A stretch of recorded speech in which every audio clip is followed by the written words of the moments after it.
Welcome to the Bobby O Show. My name is Bob Potzner. I'm an attorney from Danbury, Connecticut. I live in Richfield. I've spent 15 years on boards of education. That's relevant to the show we have today. 9 years in Shelton, where I used to live. I was on the board when I was 24 years old initially. And then I moved to Richfield and I was asked to be on the Board of Ed. I didn't know anybody in Richfield, and I said my slogan should be, to not know me is to like me. To not know me is to like me. And I got on the board for 6 years in Richfield, so I have a great love for education in our system. And that's important for today's show because I have two people who are leaders in the Danbury school system. We have Luisa Britton, who is the head of the Board of Education. She's the chairperson. And I have Dr. Casimiro, who is the superintendent of schools. And you, by the way, in the opening runoff that you saw, you'll have seen Luisa in 2 or 3 of the shots, right, Luisa? Yes. As a cancer survivor. And those are you and your daughter were in that video we have. And I welcome you both to the show today. Thank you for coming on. I know you're very, very, very busy, especially Luisa, who works in my office as an office manager as well. So now she has a full-time job as a Board of Ed chairman, but she works very hard in 2 jobs. Welcome, ladies. Thank you. Thank you. Luisa, why don't you tell us a little bit about yourself, your background. We're going to show some pictures of you as well. They're very nice pictures. Well, yes, I'm on the Board of Education now as chairperson. I've been on the board for 4 years. I held various leadership roles, both as secretary, vice chair for 2 years, and now as chairperson. I'm a lifelong resident of Danbury. I had 3 kids that have gone through Danbury Public Schools, K through 12. Served on the PTO at their elementary school for over 8 years.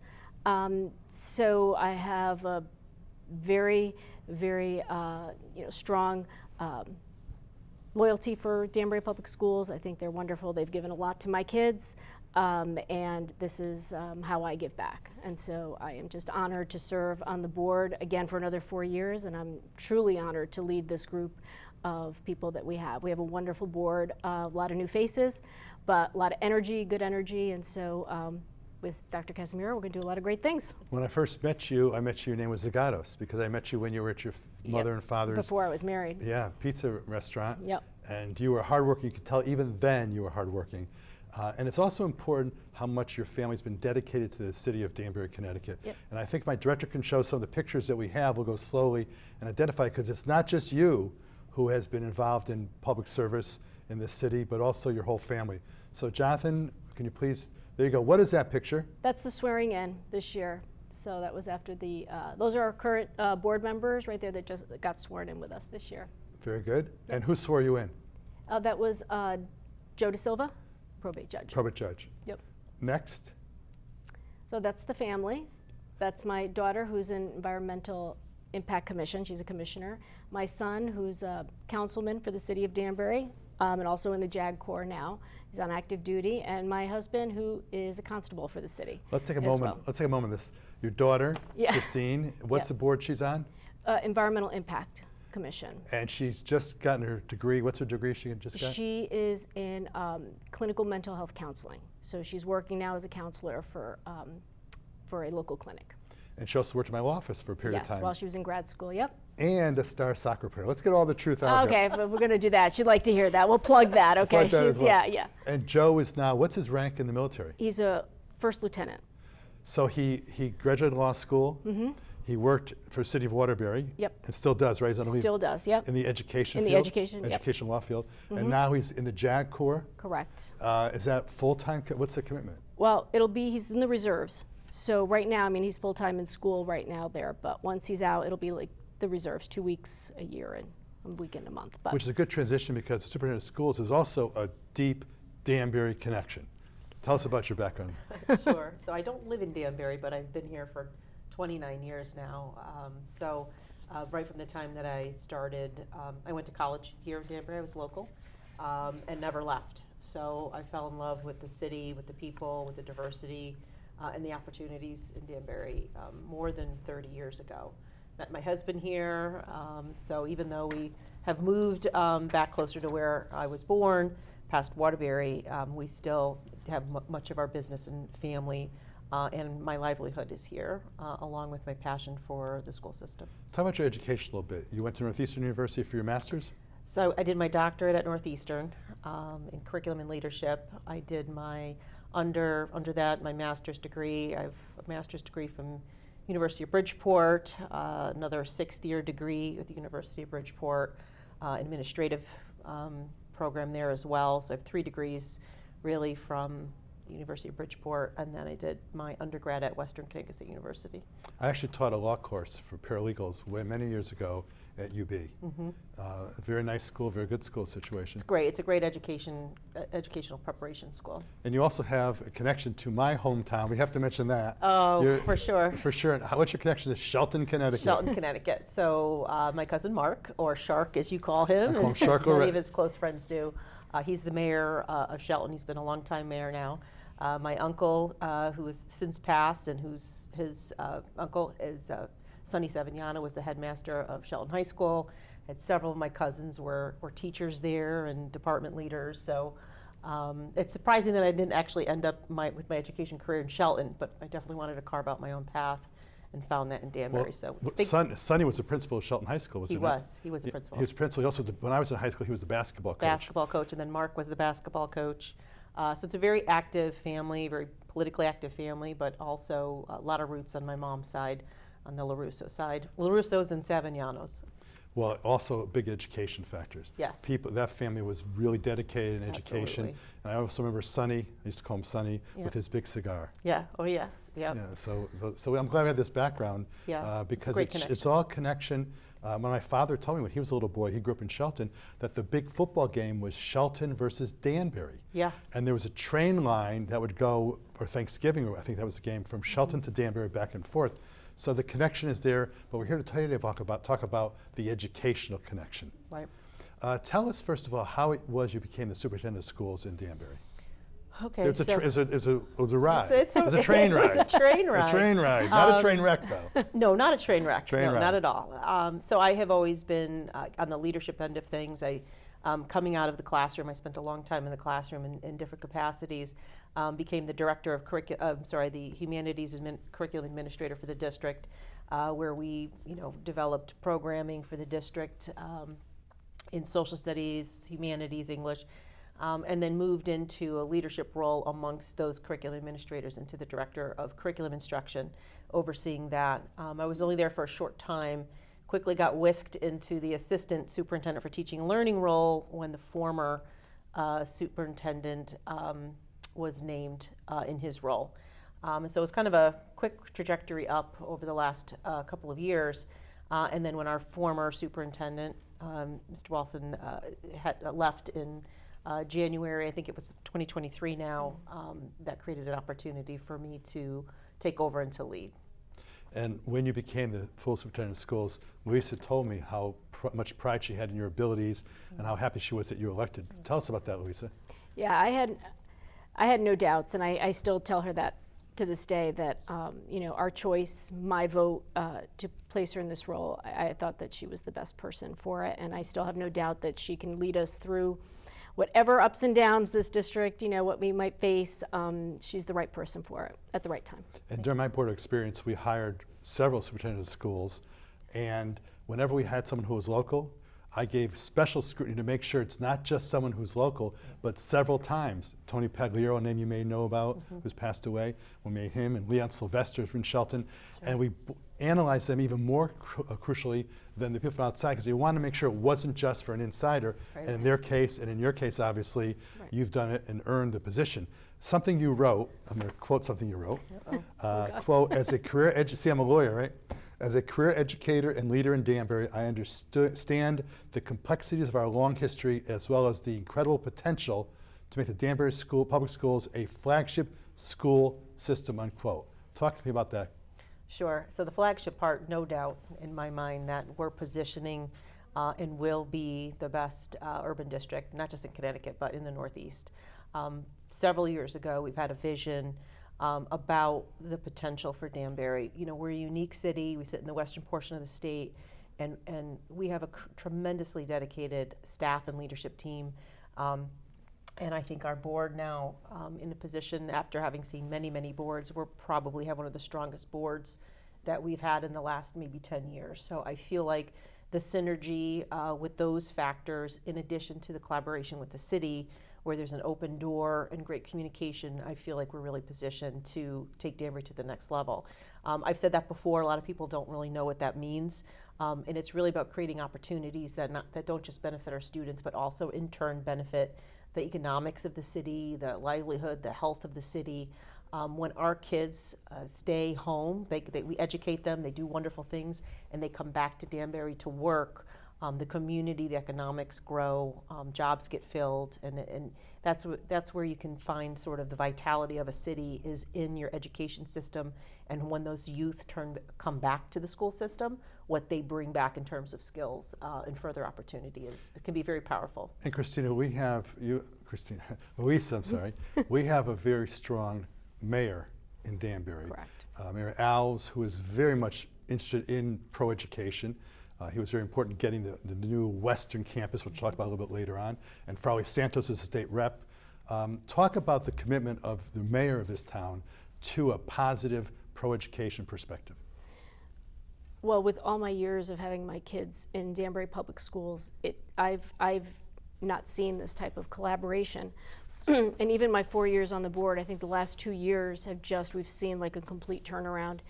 And it's wonderful. It's wonderful to have somebody there, have the support there, have that base there to help us to achieve the goals that we want to achieve. So it's not, we can come up with, things that we want, and we've got people behind us saying, okay, how do we do it? How do we make this happen? And that's great because, how else are we going to achieve to be that best urban school district in the state or in the Northeast? And I must say, I'm going to steal her tagline because we're going to be the best urban Board of Education in the state right alongside her, because it's really a collaboration. And we've got the board, we've got the district, and then we've got City Hall. So together we could do some really great things, and I think we're going to.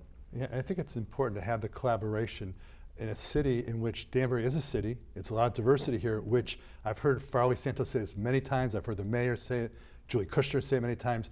The diversity in this community is a positive. Absolutely. Positive factor in this community. Too many people, I think, in our society, I won't mention which political party I'm talking about, do not respect the fact that we are all immigrants. Even though my parents were born here and I was born here, we're all immigrants. And having a diverse city, if you take advantage of it, is a positive. You want to talk about that for a moment, please? Absolutely. It's one of the things that has kept me here. I drive more than an hour a day back and forth each way to get here.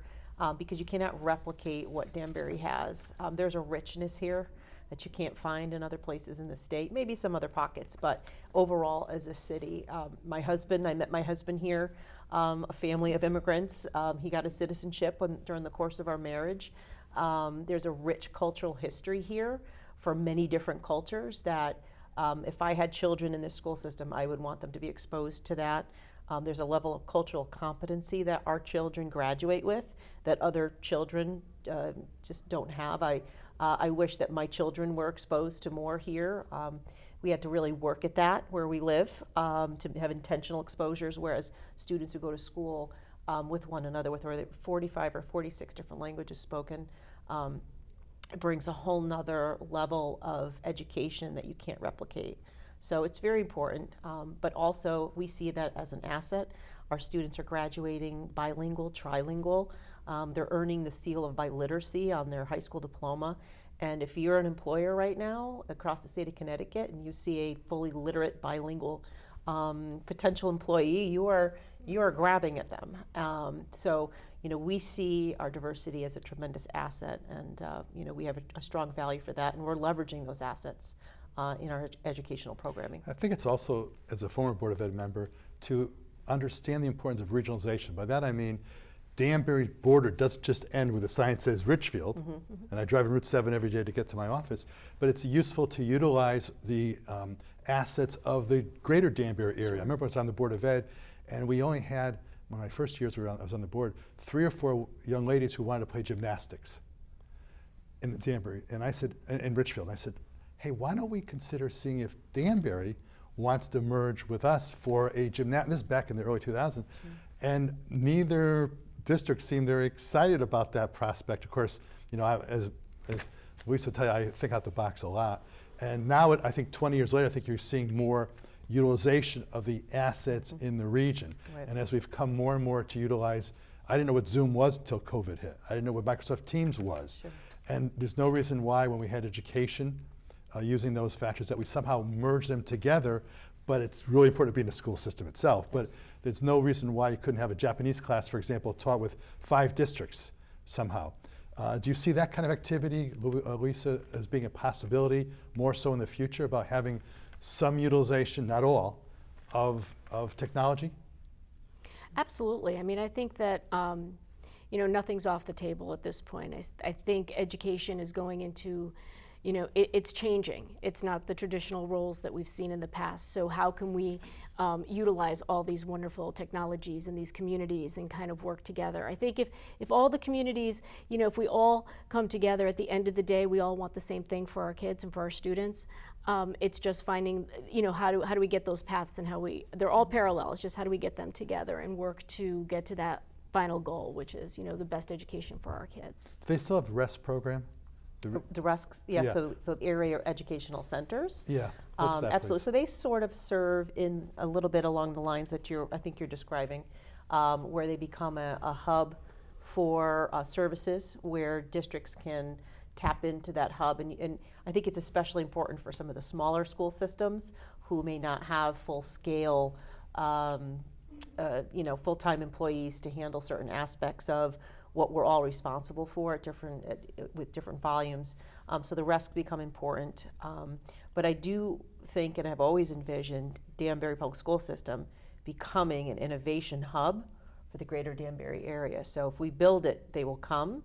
We've started building that with our academy model.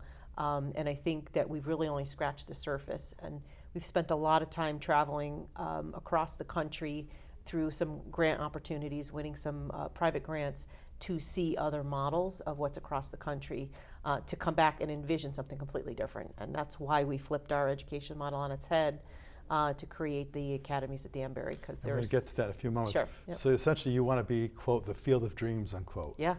If you build it, they will come. Tell me a little bit about the English second language, because you were mentioning the fact that you have 46 languages, I think you said, spoken in your district. I did a TV show with Justice Khan, who was from, I think she was from Angola, and Patty Cruz, who is a lawyer born in Portugal. And they talked about the differences in our society and the needs for English second language, et cetera, et cetera. Are there official programs, ESL, is that what it's called? Sure. So we have a second language learners. It's the acronyms have changed over the last few sorry, years. I'm an old guy. That's okay. Nope. So it's the English as a second language, English language learner, or multi-language learner. So the current most up-to-date acronym right now is a multi-language learner, and we provide services for students who are either new arrivals or have been here for a certain amount of time. They get extra support to help them acquire the English language at a faster rate and to be able to help them be successful. So we have 36% of our students. We hover anywhere between 36 and 38% of our students each year can be classified as a second language learner. And so we provide services to support our students, not just with direct language instruction, but also supports in the classrooms to help them access the curriculum. As you tell me the story, I'm thinking about being in 4th grade many, many years ago at the Ferry School, which is on Howe Avenue in Shelton, Yep. which you know where that is. And we had a kid, probably 2 or 3 years older than we were, named Andy Dekonich. We used to call him Duh. He came over from Poland, couldn't speak any English, and we were supposed to help him. But he was, although he didn't know English, he was so far superior in mathematics to what we were doing. And he was doing sophisticated math, and we all were working with him. Well, P.S., he became a football star at our high school. He was a punter. He went to UMass Amherst and played varsity football on the college level. And by the time he was out of high school, he was speaking, English as well as I do. He probably should have cheated a little higher than I do, but that's okay. But the point is that we all work together Right. as a team. That's where the collaboration comes through. Absolutely. Luisa, I'm going to talk to you about the mission statement of your school district, and then we're going to get into the pathways. In your mission statement, it says, Danbury Public Schools, see I do my homework, Danbury Public Schools, in partnership with families and the community, provides transformational learning experiences designed to nurture thoughtful and prepared graduates. I'm going to ask you, as a mother of 3 kids, We didn't mention Aunt, right? We didn't Yeah. mention. Yes, there is a third There's child a third in there. child who's in college, too, right? Yeah, he's still in college, yeah. We're One waiting more for him year. to get into politics also. Yeah. That's right. But in any event, as a parent who worked on the PTA, I'm sure, or PTO, whichever it was, and now on the board, talk about what that mission statement means to you. This school district has done, I always say, amazing. As a community member, as a parent, I got involved, and I know how important it is to be involved in your children's education. I think since COVID, we need to kind of throw that out a little bit. So we need to kind of bring that back and kind of show everybody the importance of being, as parents, being involved in the community. It can't just be the school system. It's got to be in collaboration. You know, it takes a village to raise these kids and to really get these successful students. So how do we do that together? For my kids, I think that they have given so much. I've got 3 very successful kids. The teachers are amazing. I had 2 that went traditional. One was through special ed, and and all 3 of them came out just as great, well-rounded human beings. And that's what you can hope for, and that's what I believe that the Danbury School District prides themselves on. That's their goal, and that's what we continue to work towards. Do you want to comment? Yeah, it reminds me of, how and why we built our portrait of the graduate, hearing those words, because it's really about what are the attitudes, dispositions, and characteristics we want to see our students graduating with by the time they leave Danbury High School. And no matter what program they're in, those goals don't change. We don't lower expectations. We, across the board, how are we doing everything we can to nurture really good people, but also students who are good with academics? Because you can be a top A student, but if your character is not there, and you're not ethical, and you're not having conversations about what integrity means, then your value drops pretty significantly out in the real world. So it's really important. It has always been important to us, and I think even more so in the last 5 or 6 years, that as the landscape changes, as with AI and all the technology, like people being very grounded in good communicators, being very ethical, being good collaborators is something that's really important across all different types of students, across all programs that we offer. If you leave this show from one thought, what Kara just said, I think it's very important. The other thoughts are important too, but character counts. I'll say it again. Character counts. And I'm not going to get into the politics in this particular show except for one aspect of it, but when you say character counts, when you see our leaders in Congress, in the United States presidency, lying outwardly, it's got to be hard to convince children, students, that, oh, well, if he can lie and get away with it, why can't I lie and get away with it? How do educators, I'll start with either one of you can take the question first, and how do you emphasize the fact that it matters when you're a high school sophomore, that you don't cheat on something, that you don't do something wrong, that you tell the truth? How do you work that into your mission statement and the pathways, which we'll get into in a few moments? Sure. Well, I think it's pretty easy, right? Yes, our teachers serve as phenomenal role models in the classroom. Our kids are watching all the time what we're doing. They watch what I do. They watch how she interacts with the public when they come in, how I interact with her. So we're constantly modeling the expected behavior that we want to see for our students. And so while there may be higher powers out there, students have the greatest access to the teachers and the adults that are immediately in their lives. And so, as long as we're modeling those good behaviors and treating one another well, that hits closest to home for students. And of course, they need that at home as well. In their personal lives.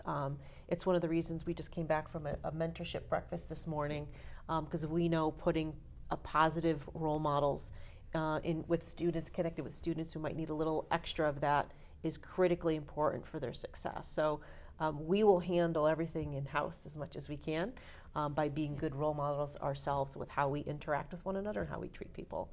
But I'm a big believer in sweating the small stuff.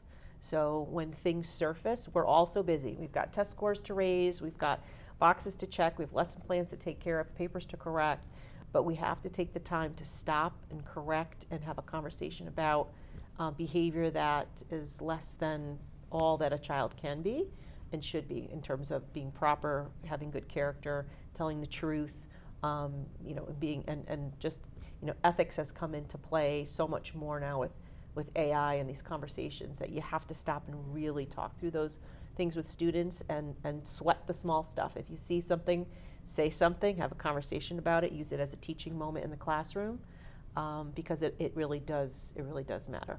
And Luisa, as a parent and board member, chairman of the board, what happens at home is critical. Kids are in school, how many hours are you? 6.5, 7 hours a day now at the Danbury school system? Yep. That means there's 17 hours, Yep. more or less, under the control of the parents.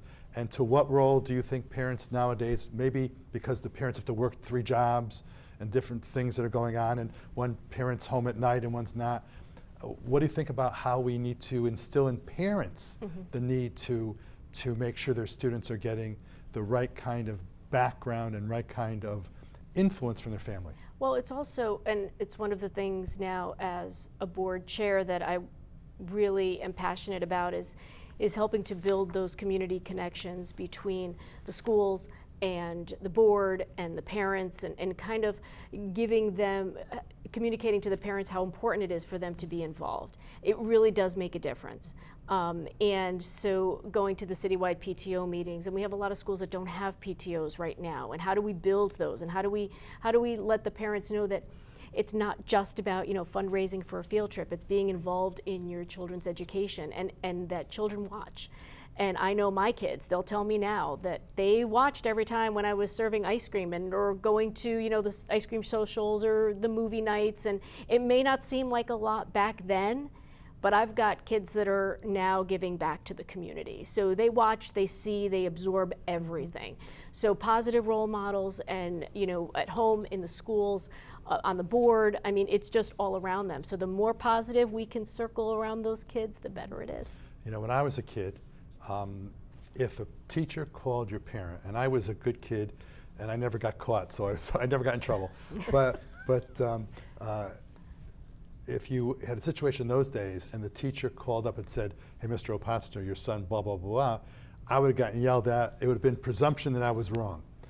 Nowadays, I'm not so sure if the kickback from the parents is, "Oh, well, you didn't understand my child," whatever, and you don't get that kind of support. And I'll tell you, I have represented many children statewide in disciplinary matters, expulsion hearings. And I always made it a rule that I would not meet with the family as a consultation unless the parent committed that I could see the child alone for 5 minutes. Now, why did I want that 5 minutes alone? Because invariably, the story I'd get from the parent who wasn't present when the kids spilled the oil on the stairs where someone fell down, that's a true story. But when I hear the story from the kid himself, I'd say, well, I didn't want to tell my parents, but. And I would see that, and sometimes I would tell parents, I will not take that case because your son said X or your daughter said X, and you say Y.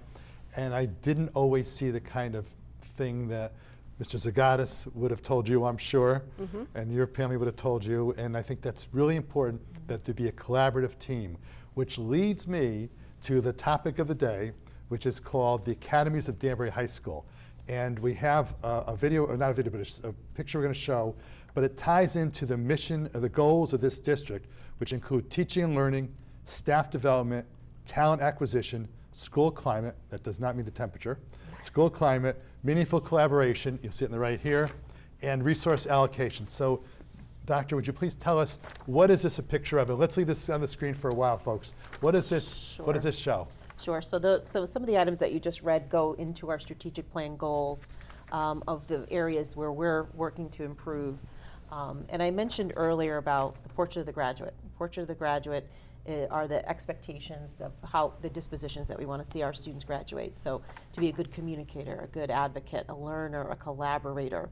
And those are great goals, but if you don't have a vehicle that helps to give students practice and opportunity to achieve those, then it just becomes a poster board on a classroom somewhere, or a symbol, in our books and board minutes, and there's no substance to it.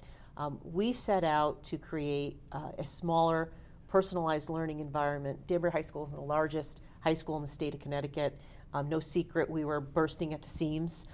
Just even last year, you could see pictures of, you couldn't even see down the hallway, there were so many students there. And so a few years back, we set out to search for additional space, but also reimagine and re-envision what school could look like to create more opportunities for students. So we just launched this year the Academies of Danbury, and it's one high school. Before I get going on the chart, we are one high school. I made the mistake when I asked the question Yep. in the prep show. Yes, One high and school. we just happen to have 2 campuses, which is actually is a growing trend for schools trying to replicate a model. So And WestCon has 2 campuses. WestCon has 2 campuses. It's a great example. So we've created what is called a wall-to-wall academy model, and what that means is there are many high schools that have pocket academies. So maybe they have a CNA program, or maybe they have a business program, or a health and bioscience. Students apply. X amount of students are able to get in. It's usually merit-based. You know, your top 10% of kids who apply get into these special programs, and then they get exposed to these great opportunities. It's like a magnet program type? A little bit, yeah, within the school. And so you know, a small number of students within a school have an opportunity to gain career exposure, get some internships, get some job shadowing, learn more, right, and really get this 360 exposure to a career that they wouldn't have otherwise. We had that with our CNA program. We had a great example of a phenomenal CNA program. Every year about CNA stands for? the Certified Nurse Assistants. Thank you. Okay, so in the hospital. So, and students were graduating with a high school diploma and a CNA certificate. And wow, what an advantage to be leaving high school with those two certificates. One, we prepared you well for college, but also, should you choose to pivot and go right to work in the hospital, you have the means to do so. You have a certificate that says that you're skilled and you've passed a certain amount of tests, you've got your patient contact hours. Maybe you want to go to college and you don't want to go to the hospital, you want to go direct entry to college. Well, guess what? You've just distinguished yourself on a college application that you are a very serious student, you're committed to allied health, you've already demonstrated that you've done all these prerequisite requirements, you've just become a top applicant in their college program. So students were really advantaged by having this sort of dual opportunity. So we said, why are we doing this for a small number? Let's go wall to wall, where every student has at least some opportunity. Whether they use it in the future or not, they would at least have gotten an exposure to a career, opportunity to hear from people working in the field, opportunity to go out and see people working in the field, and then also some additional coursework that they can get some college credits done before they even graduate high school. As an analogy to that, law school is 3 years. I think the third-year law school is a waste. And I've always taken the position that it should be 2 years of law school and 1 year as an apprenticeship somewhere. Right. That's what Abraham Lincoln did. Sure. That's how he learned Yeah. how to become a lawyer. And to have the exposure. When I graduated from law school, I didn't know you had to find clients. I thought the clients just come in the door. Sure. I didn't know you had to do billing, Right. you know, that kind of thing. So people need, so I use that as an example as Sure. to what you're doing at a different level. At a different, sure. So, you know, in ninth grade, so all students come up to Danbury High School as ninth graders. At the So Clapboard that's Ridge. the main campus, correct, at Clapboard Ridge. And in that ninth grade year, they're exposed to a variety of career preparation curriculums. So Is that those are topics there? I'm sorry. these are the different academies. So what's in the solid color tops are the names of the academies, and what's underneath each of these are the pathways within the academy. So the pathways all have a similarity, a similar thread that runs through, which is why they're housed in a certain academy. But ninth grade is called the Exploration Academy. It's not represented on this particular graph, but all students come in ninth grade and they take an exploration course. Let me just say one thing. Sure. I remember that in high school you had to have like 4 years of English and 3 years of math and science, whatever. How does that fit into these programs? Sure, all still applicable. So all the Connecticut graduation requirements are still there. However, there's a lot of flexibility and choice with electives with those requirements. And so what we've done is we've grouped together some electives and created some electives in a very smart way that allows students, if they stack them together, allows them to earn something at the end of those. And so rather than sort of random electives, we took 3 electives, strung them together to create a sequence that advantages them upon graduation. When I was in college, there was something called American Studies, which was combining English, poli-sci, and history. Is that the kind of thing you're talking about? Sort of. So our students have a wide variety of electives that they get to choose from. What we've done is we've created electives that will yield something at the end, rather than just having students take random electives. So there's still a lot of room in our programming for art, if you're in the band, all of those things still exist.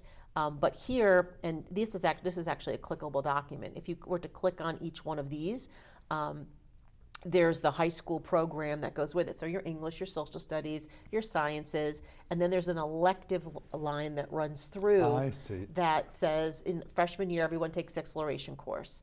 Then at the end of freshman year, you're going to rank order, you're going to learn about all of these different academies and the pathways, the career trajectories, the salaries, what type of school you need to follow and pursue any one of those, what the work environment is like, being inside versus outside, and how much of an individual versus a team sport, if you will, certain types of jobs are. So once they learn a little bit about all of these and get some exposure, there's a college and career fair. We take students out to college campuses, show them around.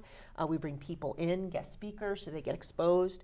At the end of freshman year, they rank order the 21 pathways from their most preferred to the least preferred. And that goes into a database, and we were able to match all 94% of our students got their first or between the first, second, or third choice this year, which is amazing. I judged the last couple of years the mock trial, the state mock trial teams or high school teams participate in Danbury. I judged them last year. I think they were in again this year.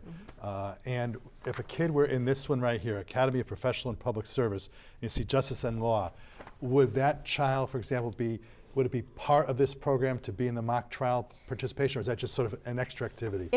Right now it's a club, so it's an extra, so students from all across can participate.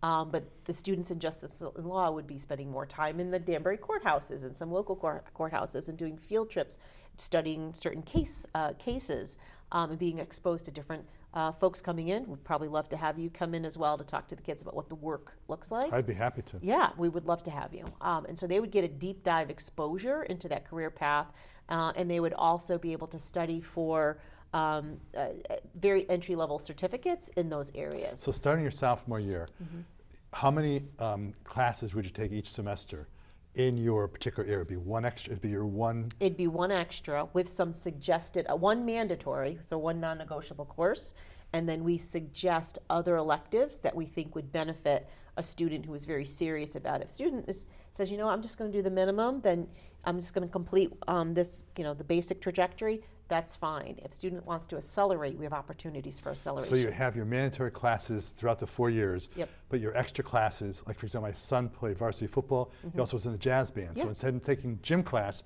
he got a credit for jazz band for 4 years. Wow, So that's what Rachel had, and that's the kind of thing that I guess you work out the classes sort of like that, so you're building on your academy. It is.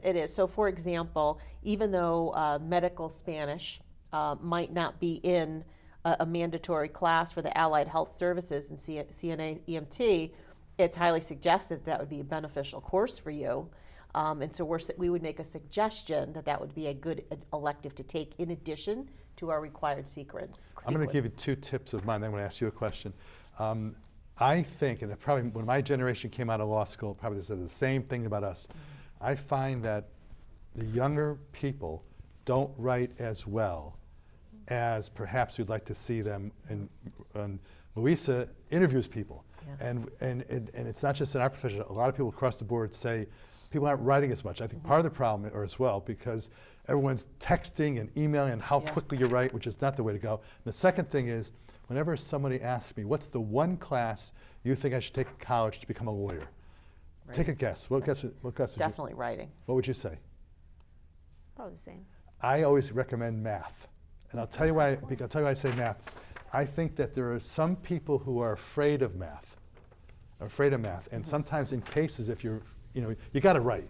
But you don't write just within a class. You got to read a lot to write better. Sure. But the math part, people don't understand that as much. And I've had lawyers in cases who, because they didn't understand math as much, I think didn't do the next step. And I'm not criticizing, I'm just saying, so kids don't necessarily, and I think parents do, maybe even teachers don't, that the math part is a component part of things. As a parent, You can disagree with me, by the way. You don't have to Sure. agree with me. As a parent, Luisa does all the time disagreeing with me. Luisa, as a parent, what would you say the role would be of the parent to help guide their child into the pathway approach? What would you recommend, not as a board member necessarily, but as a parent? Well, I had actually a daughter that went through the CNA program. So Christina went through the She CNA. did. I didn't know before, that. It was before we had the academies. I see. And she did the CNA, which was fantastic. For me, it's if I had to have a child now going into the high school, it would really be to see, you know, what their interests are. It's just find something you're interested in and go with it. It might not be where you end up. I mean, how many kids go to college and change majors after a year? Me. Yeah, exactly. So I think we all have. And so it's not, you know, this is not your life course, but, you know, it's something that you should go into and see what interests you. And I think that doing this on a high school level is just, it's incredible. I mean, it's opening up for kids to experience things they might never have the opportunity to do and see what their interests are. And whether they end up in those career paths or not, doesn't matter. At least they're exposed to it and it gives them skills that they didn't have before. I exposed both of my kids, worked in the law office for a summer. Neither one chose to pursue the law that was their choice. One of them, especially my daughter, chose special education, which her mom was a special ed teacher. And my son's a CPA, that kind of stuff. But I think the fact that you get to see, and my kids saw that, gee, Dad, you work too hard, or gee, Dad, sometimes clients or lawyers aren't the easiest to work with. Sure. I don't know if I want to deal with that stuff. The joke I have is I was pre-med and in college for the first 2 years, but I didn't take organic chemistry. I wanted to see what I wanted to do.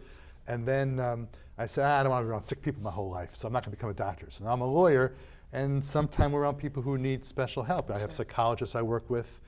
In some cases, I'll bring in a psychologist or therapist of some type to help. Because when you're in a divorce, for example, which I dealt a lot with in cases, it's the worst time in people's lives. Yeah. Give me an example of the following. What happens when a child, sophomore year, says, you know, now that I've taken that justice and law course, I don't really want to do that. Can a child change into a different, is it called pathway? It's right, sure. So it is a pathway, but it's also within an academy. What we found is that students who tended to be interested in clean and renewable energy, let's say they chose green design and environmental stewardship, chances are they still have an interest in that area. They just may not like this particular course, or they want to switch. It's much easier for a student to switch it within the same academy because they would have already had the first year foundational course that all students in the pathway take. A little bit more of you know, if there's an opening, if a student wants to switch from, let's just say the Academy of Engineering, Art and Design and switch over to Scientific Innovation and Medicine, there would have to be an opening there. But again, you know, we're talking about 3 or 4 elective courses, so it's not a major, a college major, it's an exposure. Right, So good point. if a student doesn't particularly like something or even finishes out their CNA and says, you know, I'm really glad I finished it, did the CNA program, but I don't really like the hospital environment. Well, guess what? You just saved yourself 4 years of tuition knowing that that wasn't the right environment for you. Grateful for the experience, but, you know, that's it. So, you know, one way or another, there's no harm that can be done in this model. Right. And I think that's important to share, is that kids get an opportunity to try something on for size and test their passions and interests a little bit more in a no-risk, no tuition environment, with an opportunity to gain some college credits if they really want to accelerate through some of these. There's a real opportunity there. I'll make an analogy to that, and that is, during your life, we all build a resume. And what you did your first job, what you did in your summer jobs, you might say, well, that won't affect what I do as a lawyer, teacher, a paralegal, or whatever you're going to do. One of the most interesting cases I ever had was I represented the water company in a tax appeal against Reading and Easton. And we had a case, as I said to you, I was pre-med for 2 years. We had a case in which that was happening, and I deposed. I took a deposition as a out-of-court testimony that someone gives. Its court reporter is there and they take notes. I did a deposition of the world's expert in concrete durability. Why concrete durability? Because you needed to know how long the dike or the dam, there were 2 dikes in the dam that were being evaluated, how long are they going to last? And that goes to the long-term ability and how you value something. And so the pre-med classes, my chemistry, my calculus, comes into play. all came into play. And so I was asking questions, and the person being deposed, this is many years ago, we did it in Norwich, Connecticut, said, how do you know these things? I said, well, I did pretty well in chemistry. So you never know, that's the point. You never know what exactly you're going to do in life that's going to help you develop in your professional career. We have less than 5 minutes to go. I told you the show's going to be very, very quickly. It's quick. And you've given us a lot of information. I'm going to give you a chance at the end of the show to give us 30 seconds at the end of thoughts you want to get across. We have a couple quickies for you. They're quick ones. When I was on the Board of Education, two of the most controversial things were A, do we postpone or close school for a school day? Or two, do we change the vacation schedule for people? There was a big complaint from some people saying, well, wait a minute, I have a 1 week year annual vacation day. I can't do that. What do you do procedurally, superintendent of schools, to decide if you're going to postpone school or cancel school or have a closed, delayed opening? What time do you get up in the morning? Is it 4:30 or 5? So we have a 4 o'clock. I knew that. Information comes in at 4 o'clock. We usually have preliminary conversations with head of the town for facilities, and we're up having texts and conversation early about road conditions. How many? I mean, the decision can vary from very quickly from, do we have enough staff today to handle clearing in time to open school? So people in this. Folks in the city have sometimes it's the flu season, and sometimes on our side, we're down custodians to clear sidewalks. So there's a myriad of It's not a coin. It's not it a coin. is not a coin toss. It starts with multiple weather service bulletins and analysis leading up to a 4 a.m. call, and then another call with our area superintendents to check in how they're doing. And we usually try to stay within similar decisions within a region. It doesn't always work that way because of the variation in either city capacity or just a little bit of elevation. Danbury to New Milford is a big difference there sometimes with ice or rain. And also, people live near Richter Park. It's a little bit different little getting different. around Clapboard Ridge. than if you live somewhere else, and so it's That's hard. right. But the best thing about that position is that no matter what decision you make, Luisa, it's the wrong decision for somebody. Yes. Okay. And luckily, the Board of Education members do not get involved in it all. So it's not Luisa. Not that one And anyway. by the way, you didn't mention the police department gets involved, I'm sure, also. Yeah, it depends. Like if we're reporting accidents, I mean, sometimes there's what we know and what's being reported in the weather, and then there's the reality of a section in town that could be reporting a lot of So, accidents. folks, it's a serious question that gets done. It's not a flip of a coin. No. Next, I want to ask you about, there's a new policy that was considered at your, I got your past agenda from somebody, I won't mention her name, Luisa, and it was very detailed, very good agenda. It had talked about on-campus recruitment. When I read that, I thought it meant referring to athletes getting recruited for college. Luisa, tell me briefly about the on-campus recruitment policy. Which policy? Policy are you referring 5145.14. Well, you can pass to Kara if you like. to? Yeah. I believe that was an updated policy, and that's just the ability for other organizations to recruit our students. And so it's just a clarification of our stance on that. There's a book I brought with me, and I had this guest last week. It's called Energize Your Happiness. And it's about a lady who's been on the show 12 times. We've only been on 4 times, so you got a little more to go, Luisa. But she wrote a book about that. And essentially, the theme is that you can't control certain things, but you can control other things. And so what you got to do to be happy is to take the parts of things that you can control and do the best you can with you. I can't tell President Trump what to do, but I can talk about which protests I'm going to go to, for example. Sure. And one of the great quotes in that book says, quote, "The bad news is that time flies. The good news is that you are the pilot." The bad news is that time flies. The good news is that you are the pilot. Take that quote, if you would, and tie that into what you're doing with your pathways. Ooh, How's that for a question? Was that I an just SAT need a little question? gas in the engine, and I can go all day in my plane. So we're really moving forward with this. I think I know we're going to be the model in the state. There's already some buzz around that. We're being asked to sit at tables that we haven't been asked to sit at before to provide some insights on what we're doing, because it just took 5 or 6 years just to lift off to get to this point. of behind the scenes work. And it's really not just about opening a new building. It was about opening a new way of thinking about what we're providing for our students. So we're all in and fully committed to that. And sky's the limit for us. And the reason I mentioned that quote, Luisa, is because in life, you are the person, your child is the person, the parent's the person, people who decide what way you're going to go, what path you're going to take. And so as you make your decisions in life, the decision you made to be an educator, for example, you chose that. And with that comes difficulties, and comes things that aren't so hard. And you work it all together. And that's why you have to, I think, as a parent, teacher, educated, be thinking about doing this change. How does it help the students? How do I make it better? In the last minute or two, would you like a final thought, either of you? Kara? No, I think I'm very excited for the future ahead. We have, there's a new feeling that emerged in the last year or so of collaboration. I've seen the power of what that looks like in places that are successful, and I also know that it doesn't happen if that collaboration is not there. And so there's never going to be a perfect scenario, a perfect budget year, a perfect ability to hire all the staff that we want. But money's a problem. But right. But there are perfect relationships, and that requires gives and take. And I think with the energy that we have flowing between the board, the city, our staff, and the willingness, that I think Danbury's headed in the right direction. And you want your teachers to be paid at a commensurate level to other towns in the state, because if you have a great teacher in Danbury, you want that teacher to stay with you for 25 or 30 years. You don't want them going somewhere else where it's being paid more. And when people vote on budgets saying, oh my God, why'd they give the teachers this X percent? I negotiated. When I was on the Board of Ed, I was always negotiating chairman.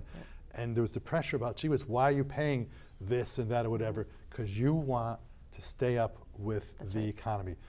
Luisa, if you can just tell me, you have a 2-year term, right, as the chairman of the board?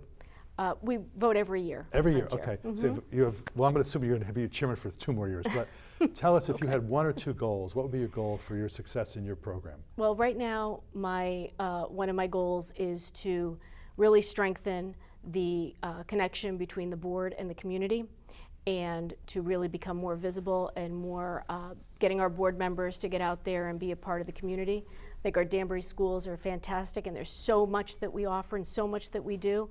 I want to bring them to every board meeting. I keep telling Kara, let's bring them to the board meeting. Let's bring this or that, because there's just so much that people don't know that we do. So from all levels, elementary, middle, and the high school. So there's a lot to offer, and I'm excited to bring that to the community. It's an interesting balance between the role of the Board of Education and other boards in town, because even though the budget is set, you propose a budget, but you're given a budget.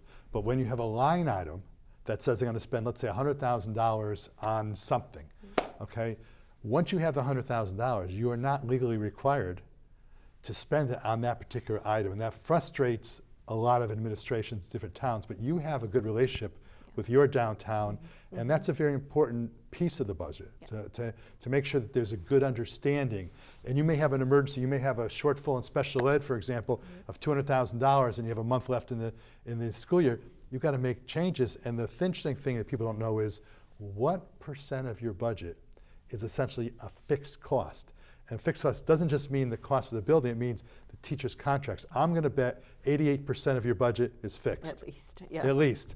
And what's your budget, like $170 million, more or less? Yep. So doing quick mathematics, what the people are fighting about is cutting teachers, because you can't cut their salary, or not buying utensils, and how many teachers will take out of their own pocket a lot of their own pocket to buy the supplies and things that are done. So when people come to your meetings and criticize you and ask questions, and it's a First Amendment right to ask the questions, and with respect, getting answers given back to people.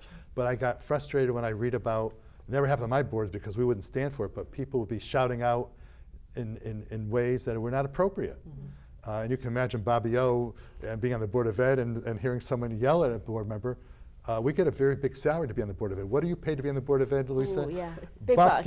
Nada. Big bucks. What's zero in Italian? Yes. No. You don't get No.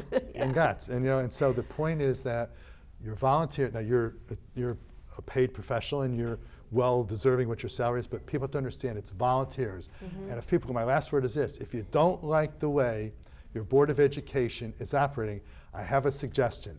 Run for office. Put your vote on the line, because it's not easy to be with the position of Board of Ed. This has been a thrilling show for me. I really enjoyed it. Kara, I hadn't met you until I went to the Chamber of Commerce Right. event, and I've known Luisa for many, many years. You're a great team together. I'm sure the board members are very good people also. Yes. You disagree, but that's okay. My phrase when I was on the Board of Ed was, disagreeable people can disagree reasonably. That's right. Reasonable disagreement. Kara, if I may call you Kara. Yep. Luisa, thank you Thank so you. very much. We're going to have you Thank you. back again the show. I have Richfield School people coming in a couple of weeks. Great. And I want to talk to them about, maybe I'll do a show with you and Susie Silva having a Sure. show together. Awesome. About maybe collaboration between the districts. In any event, this has been Bobo Potsner on the Bobby O Show. Thank you very much. Have a great day. And remember, if school is closed tomorrow, it's because of good decisions.